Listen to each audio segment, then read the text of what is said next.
What happens when two giants of morning television suddenly find themselves locked in a confrontation that no one saw coming? What unfolds when a simple promotional interview turns into one of the most uncomfortable and explosive moments ever witnessed on live television? Millions of viewers tuning in for their usual morning routine suddenly found themselves watching a moment of raw tension that felt more like a dramatic showdown than a casual talk show conversation. It was supposed to be just another normal day at the studios of Good Morning America in the heart of Times Square. The morning sunlight reflected off the towering glass buildings surrounding the studio, while tourists and early commuters moved through the busy streets below. Inside the studio, the atmosphere had the usual buzz of a live broadcast. Producers rushed between control rooms and studio floors, camera operators adjusted their equipment, and stage managers prepared everything for another smooth segment of the highly watched morning program. On this particular morning, the guest everyone was waiting for was none other than the legendary comedian and television host Steve Harvey. Harvey had arrived early, as he often did for television appearances. Known for his professionalism and decades of experience in the entertainment industry, he greeted crew members warmly as he walked through the backstage corridors. His booming laugh echoed through the hallways as he exchanged jokes with staff members who had worked with countless celebrities but still seemed excited to see him. Harvey was at the studio to promote his latest book, a project he had been passionate about sharing with audiences. For him, morning shows had always been a comfortable environment. Over the years, he had mastered the art of engaging audiences with humor, charm, and his signature storytelling style. Interviews like these were usually easy for him. Casual conversations filled with laughter, life advice, and a little promotion mixed in. But as he stepped onto the brightly lit set and took his seat across from the show's co-host, former NFL star-turned-television personality Michael Strahan, something felt slightly off. At first, it was subtle, almost unnoticeable. Strahan smiled politely as the cameras prepared to roll, but the warmth that viewers had come to expect from the popular host seemed strangely absent. Instead of the relaxed, friendly energy that normally filled the set, there was a tension in the air that even some members of the production crew could sense. Strahan shuffled through a stack of notes resting on the table in front of him.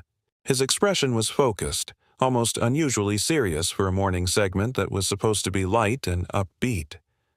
A few producers watching from the control room exchanged concerned glances.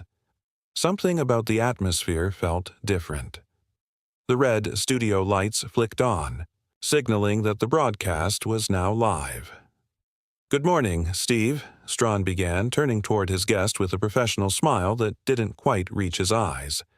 "Thanks for joining us today to talk about your new book." Harvey leaned back comfortably in his chair, flashing the wide, confident smile that had helped make him one of the most recognizable faces in television. "Always a pleasure, Michael," he replied warmly. "You know I love coming on GMA. Great show, great people." For a brief moment, everything seemed perfectly normal. But then Strahan's tone subtly shifted. "Speaking of great people," he continued slowly, glancing down at his notes before looking back up. "I do want to ask you about something that's been making waves in the industry lately." Harvey's smile held, but his eyes narrowed slightly as he waited for the question. "There have been some allegations circulating," Strahan said carefully, "about your conduct on set, particularly how you treat some of your staff." For a split second, the atmosphere in the studio seemed to freeze. Harvey's smile flickered almost imperceptibly, like a candle flame disturbed by a sudden gust of wind. He had been interviewed thousands of times throughout his career. Tough questions were nothing new to him, but there was something about the way Strahan delivered the question that felt unusually pointed, almost personal. "Well, Michael," Harvey replied calmly, his voice still smooth but now carrying a subtle edge, "I think you know as well as anyone that in this business people love to talk." He folded his hands together as he continued. "I've been doing this for decades, and I've always taken pride in running a professional operation." "Professional," Strahan repeated, leaning forward slightly. "That's interesting, because I've been hearing some very different stories." The camera operators instinctively zoomed in closer. Years of experience had taught them when something dramatic might be unfolding. "Stories about intimidation," Strahan continued, "and about creating what some people describe as a hostile work environment." He paused briefly. "Care to comment on that?" The tension in the room thickened instantly. Behind the scenes, producers in the control room debated whether to steer the conversation back toward the book promotion. But at the same time, they knew that moments like this, unscripted, unpredictable, emotionally charged, were the kind of television that audiences couldn't look away from. Harvey's jaw tightened slightly. "Michael," he said slowly, "I'm not sure where you're getting your information, but we both know rumors and gossip are part of this industry." He maintained eye contact with the host. "I've always treated my team with respect. Anyone who actually knows me personally can tell you that." "But that's exactly the point," Strahan replied quickly. "I am speaking to people who know. You personally." His voice became firmer. "People who have worked with you, and the picture they're painting isn't very flattering." A murmur rippled quietly through the small studio audience. This was not the cheerful morning segment they had expected. The tension between the two men now felt almost electric. It was as if they were circling each other, each waiting for the other to make the next move. "You know what, Michael?" Harvey finally said. His voice was still controlled, but the frustration was becoming clearer.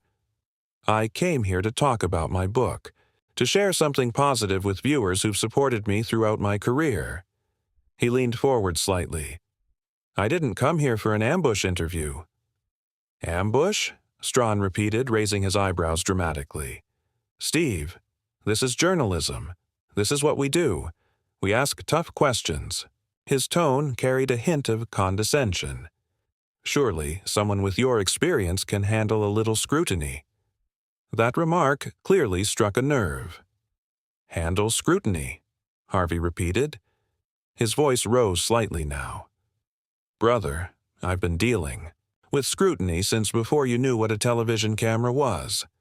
The audience fell completely silent. "But there's a difference," Harvey continued, "between asking tough questions and trying to tear someone down on live television." "I'm not trying to tear anyone down," Strahan fired back. "I'm trying to get to the truth." He leaned forward, locking eyes with Harvey. "Isn't that what the audience deserves? The truth about who you really are when the cameras aren't rolling?" And that was the moment everything changed. Harvey suddenly stood up from his chair, the wheels of the seat rolling backward across the studio floor. Gasps echoed through the audience. This was no longer a normal television interview. The tension had reached a breaking point. "You want the truth, Michael," Harvey said loudly, his voice carrying across the studio. "The truth is, you've been coming after me since the moment I walked in here." He gestured toward the cameras. "This isn't journalism. This is a hit job, and I won't stand for it." Strahan remained seated, watching calmly.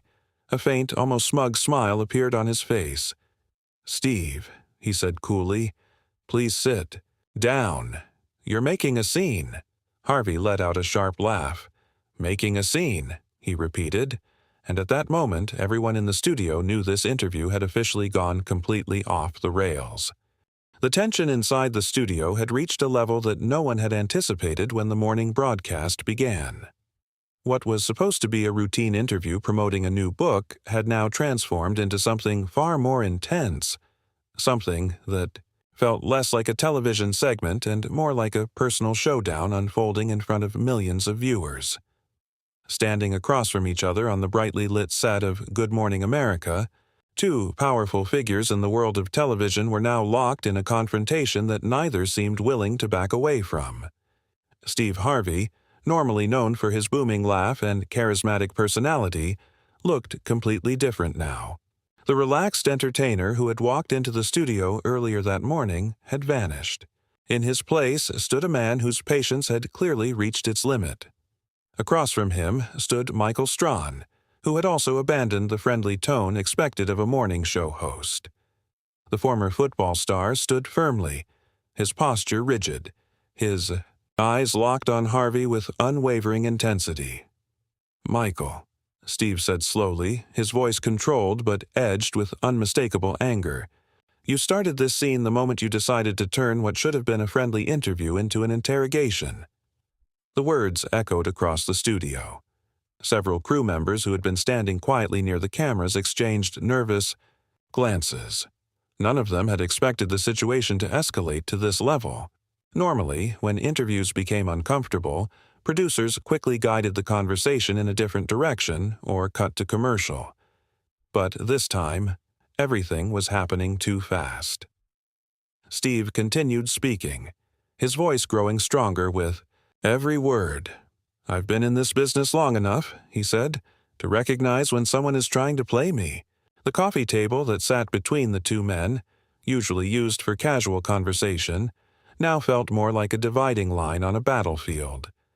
The physical space between them seemed charged with tension, as if even the air itself had grown heavier.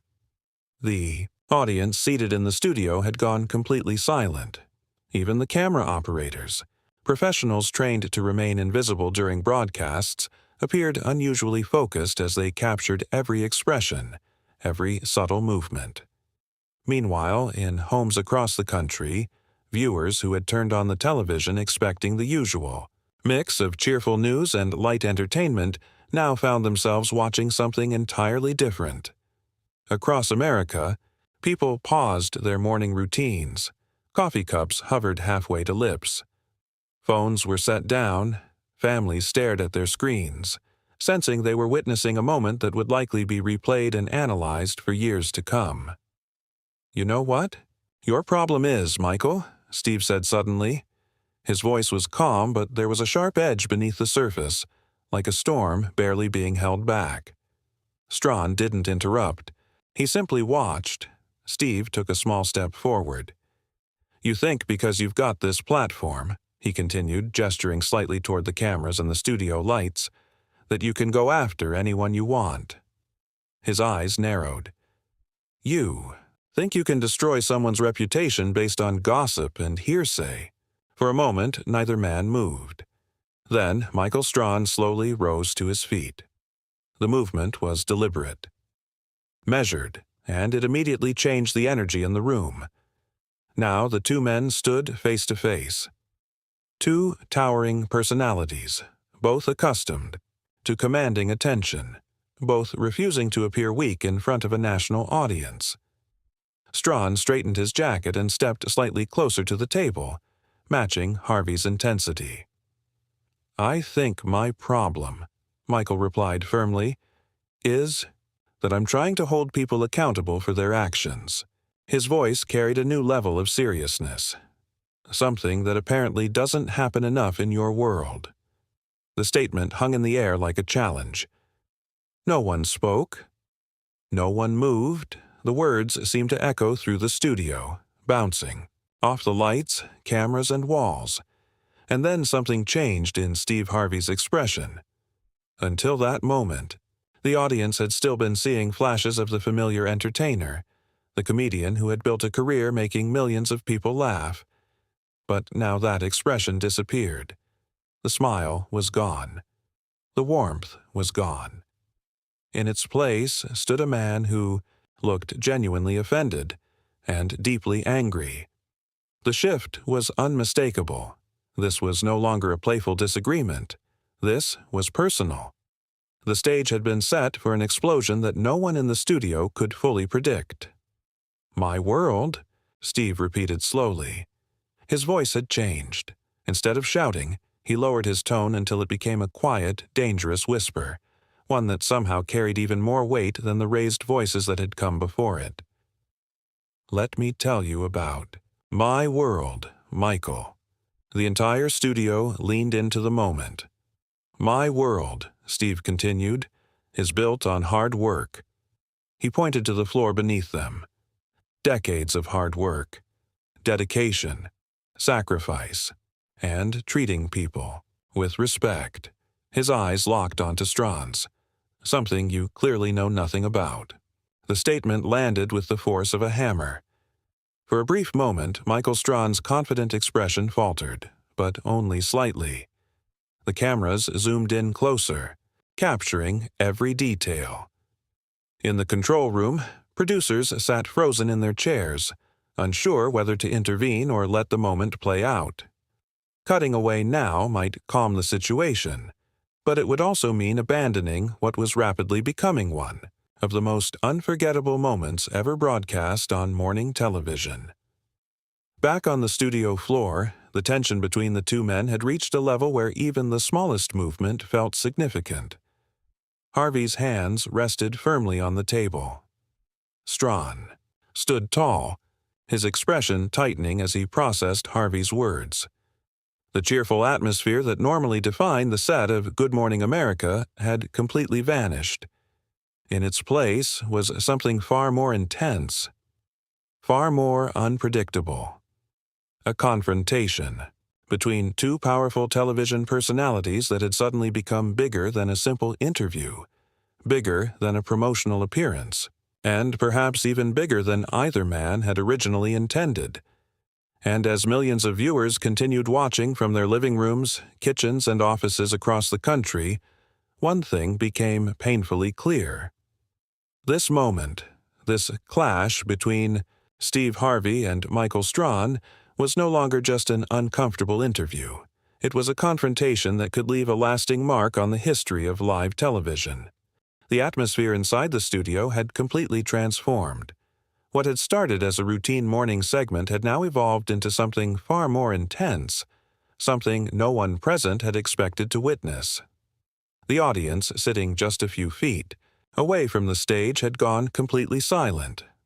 Normally, the set of Good Morning America was filled with cheerful energy, applause, laughter, and the light-hearted chatter that morning television thrived on. But now that familiar warmth had vanished. Instead, a heavy tension hung in the air. Many audience members sat frozen in their seats, their eyes moving back and forth between the two men standing across from each other. Some still held their cups of coffee, forgotten halfway to their lips as they watched the confrontation unfold. It felt less like a television interview and more like witnessing an unexpected collision between two powerful personalities. Behind the scenes, the atmosphere was just as chaotic. Inside the control room, producers and directors were scrambling to decide what to do next. Multiple monitors displayed different camera angles capturing every detail of the confrontation between Steve Harvey and Michael Strahan. The director leaned forward in his chair, headset pressed tightly against his ear as voices from various crew members filled the communication channel. "Should we cut to commercial?" one producer asked urgently. "Not yet," another replied quickly. On another screen, the live ratings tracker showed something unexpected. The numbers were climbing, rapidly. Viewers across the country were tuning in, drawn by the raw, unscripted drama unfolding live on television. Moments like this were rare, unpredictable, and impossible to recreate once they passed. Back on the studio floor, the tension between the two men had reached an almost unbearable level.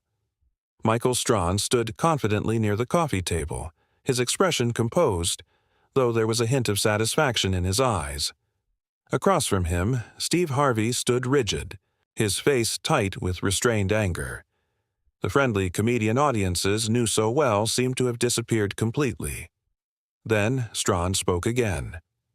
"I have sources, Steve," he said calmly, his voice carried across the silent studio. "Multiple sources." He paused briefly, almost as if choosing his next words carefully. "Sources who paint a very troubling picture of how you operate behind closed doors." The statement seemed to echo through the room. For a moment, no one moved. Then, Steve Harvey suddenly let out a short, bitter laugh. "Sources?" he repeated. The word rolled off his tongue with obvious skepticism. "Let me guess," Steve continued, shaking his head slowly. Anonymous sources, right? His eyes narrowed as he looked directly at Strahan. How convenient. The sarcasm in his voice was unmistakable. You know what I call that, Michael? Steve added. He leaned slightly forward, placing his hands on the table between them. I call that cowardice. A murmur rippled faintly through the audience. Steve's voice grew stronger. If someone has something to say about me, he declared, they should have the courage to say it to my face. The statement hung heavily in the air. Strahan, however, appeared almost amused by the reaction he had triggered. He leaned back slightly, crossing one arm casually as if enjoying the effect his words were having. Well, Michael replied slowly, I'm saying it to your face right now. The calmness in his tone contrasted sharply with Harvey's visible frustration. Your reputation in this industry, Strahan continued, isn't exactly what you pretend it is on television. The words landed like a direct strike. For a split second, Steve Harvey looked stunned. Then the anger in his eyes flared brighter than before. My reputation, Steve repeated. His voice carried both disbelief and fury. You want to talk about my reputation? He straightened his posture, his presence suddenly commanding the entire room. I've been entertaining people for over 30 years, he said firmly. 30 years, his voice echoed across the studio. I've spent my career making people laugh. He gestured broadly with one hand. I've helped families. I've supported communities. I've worked my way from nothing to where I stand today. The passion in his voice was unmistakable. I've built a legacy, Steve continued, based on making people feel good about themselves. His eyes locked onto Strahan's once again. So, let me ask you something, Michael. The challenge in his tone was impossible to ignore. What have you built? The question seemed to catch everyone off guard. What exactly is your legacy? Steve pressed. Besides trying to tear other people down? The audience collectively held its breath. The room felt frozen in time. Even the crew members standing near the cameras appeared hesitant to move. Michael. Strahan's expression hardened. The playful confidence he had displayed earlier faded slightly as he stepped forward again. My legacy, he replied firmly, is asking the tough questions others are afraid to ask. His voice carried a determined edge. My legacy is holding celebrities accountable. He pointed slightly toward the cameras, emphasizing his words, holding them accountable when they start to believe they're above criticism. The phrase seemed to ignite something inside. Steve Harvey, above criticism? Steve repeated slowly. His voice dropped lower, more controlled now, but somehow even more intense. Brother, he said quietly, I've never claimed to be above criticism. He shook his head slowly. But there's a difference between criticism. He leaned forward slightly. And character assassination. The tension in the studio had now reached an extraordinary level. Viewers watching from their homes across America could sense that this moment had gone far beyond a simple disagreement. Two powerful personalities. Two very different philosophies. And neither one willing to back down. Inside the control room, the ratings numbers continued climbing. The director stared at the screen in disbelief. What had started as a simple morning interview had now turned into something much bigger, something that might be remembered as one of the most dramatic confrontations ever seen on live morning television, and judging by the expressions on both men's faces, the confrontation between Steve Harvey and Michael Strahan was far from over. If anything, it was only getting started.